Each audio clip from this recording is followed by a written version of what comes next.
I was going to introduce myself, but that was perfect. It's exactly what I do, so we can just jump into it. Being customer first is essential. We all know this, but what does that really mean? In part, it means learning customers' problems and helping to develop solutions for those problems. That can be as complicated as launching a multi-channel membership program, which is complicated. Or it can be as simple as repurposing content as downloadable PDFs, and I did just say PDFs. When creating customer first product, it does help to work with brands that have a long history of taking a customer-centric approach. I get to work with Trusted Media Brands, which has a massive community of doers with brands like Family Handyman, Taste of Home, and Reader's Digest. And so I joined Trusted Media Brands in late 2016 as the first member of a small, agile, scrappy entrepreneurial group called the New Digital Products Team. We focus mostly on consumer products. And the primary project at the time was online learning, which was really struggling to find its legs. Today, our team develops, manages, and when I say manage, I mean both technical product management and consumer product management, and markets direct consumer product. And so some of these products that we market that I'll be talking about is online learning, like familyhandyman.com, where people can take online classes and workshops in home repair and renovation. It are membership programs like the Family Handyman Insider, because everyone loves the word insider, and on-site shopping experiences like downloadable projects at familyhandyman.com, as well as a soon-to-come branded Taste of Home cookware. Oops, back. There we go. So we've come a long way and learned a lot, often through mistakes. And so now we follow 4 pillars of, and pillar seems to be the word today, 4 pillars of product development. The first is test small. Make it low risk, make it low effort, get something out there to start gathering data. The second is make product for your audience, specifically your core audience, the one you know, the one you have qualitative and quantitative data on. Focus on them first. And leverage your strengths. And last, listen to your customers through the many ways and channels they have to communicate with you indirectly and directly. So my first example, this is not an example of testing small, this is an example of doing the opposite, which did not work. One of the challenges of the original release of our online learning platform, Family Handyman, My DIY University, was that it took a waterfall or build-it-all approach.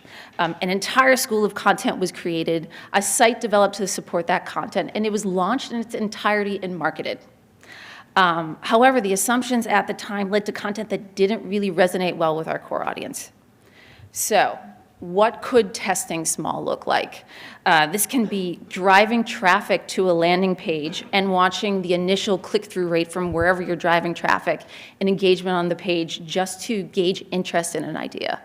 This could be setting up an affiliate deal, testing a partner's product to your audience before figuring out if you want to go in yourself or even continue with it.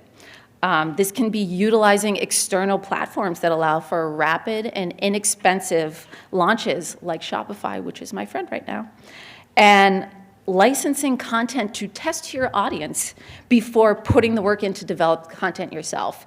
And this is one of the things we did in the case of My DIY University, where we licensed course content that we were unsure if would resonate with our audience to be able to test it. So, make product for your audience. This might be better labeled make product for your core audience, because we all have different audiences, right? The people that are on Facebook viewing your quick tip video are not necessarily the same people clicking in your promotional newsletters. And email is a great sales channel. So for Family Handyman DIY University, the core high-value audience, they were not beginners. So we sent out new surveys and we found that to our email list and found that 90% of our respondents said that they were intermediate or advanced in their skills, yet we had beginner content.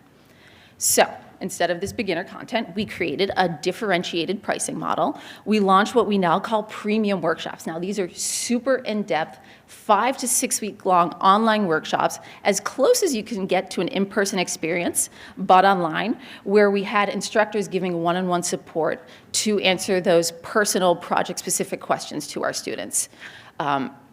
And instead of discarding the original course content, we repositioned it as quick classes. So now we had both selling through our site.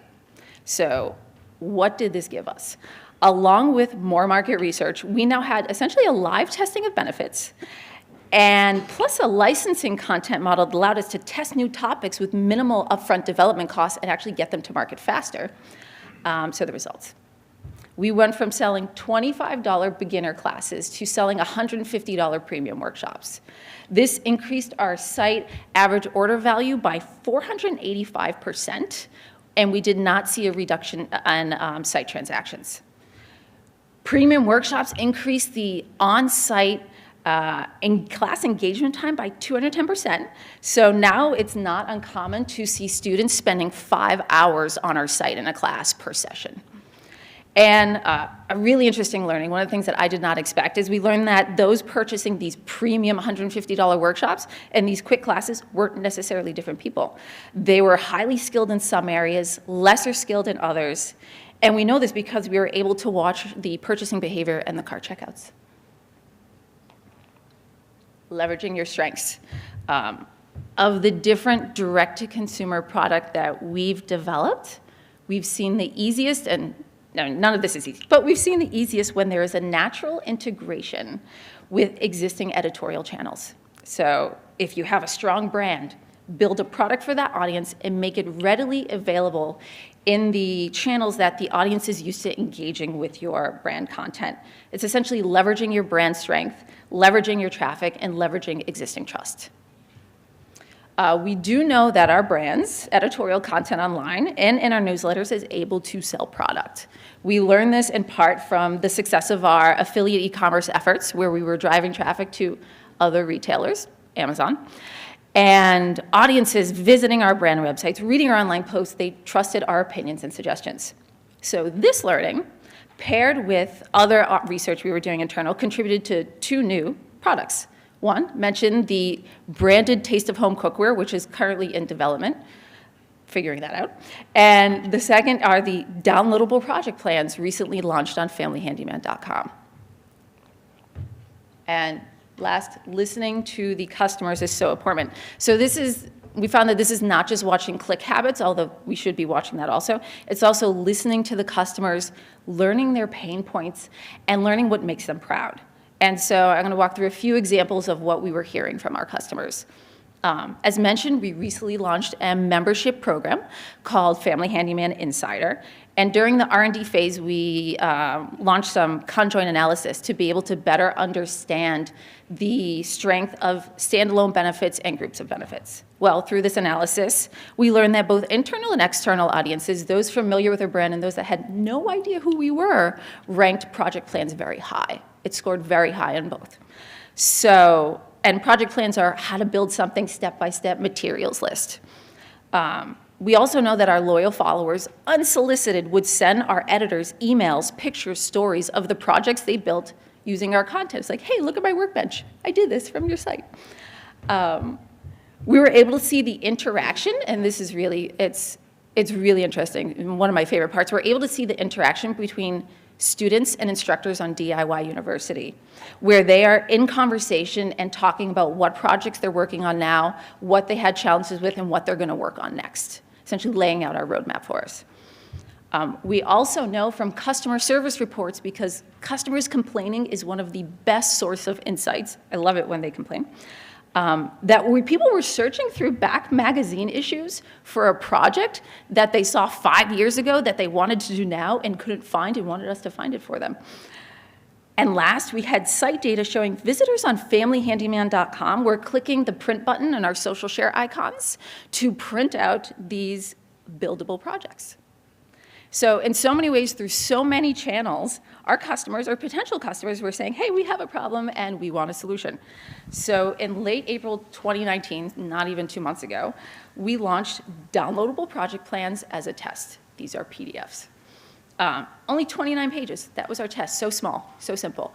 On familyhandyman.com, we placed Shopify Buy Now buttons for visitors to be able to purchase, download, and print these PDFs while keeping the experience on site, and that was very important to have it on site. It took a few weeks only of development work, which is amazing if anyone's in the product side, to set up Shopify and integrate with WordPress. We used existing magazine content, disaggregated, resaved as PDFs. We really, really went with the super simple MMP, MVP approach here, just to get the test out.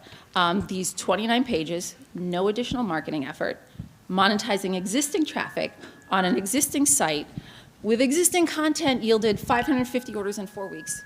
It was found money, and it was a great initial test that we considered a success. So now we have plans to roll out additional plans. Now, I said we launched 29. I think there's 2,000 that exist on the site now that we can launch. And are considering the next phase of this product. What should the next phase in this life cycle of this product be? And how do we grow this product? So it's launch, learn, iterate.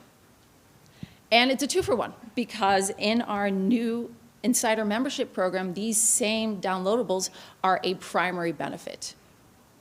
And so, closing remark, real quick.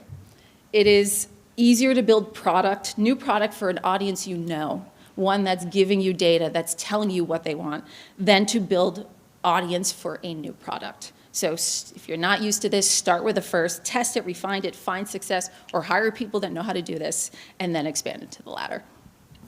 That was it. Stephanie, thank you very much. We're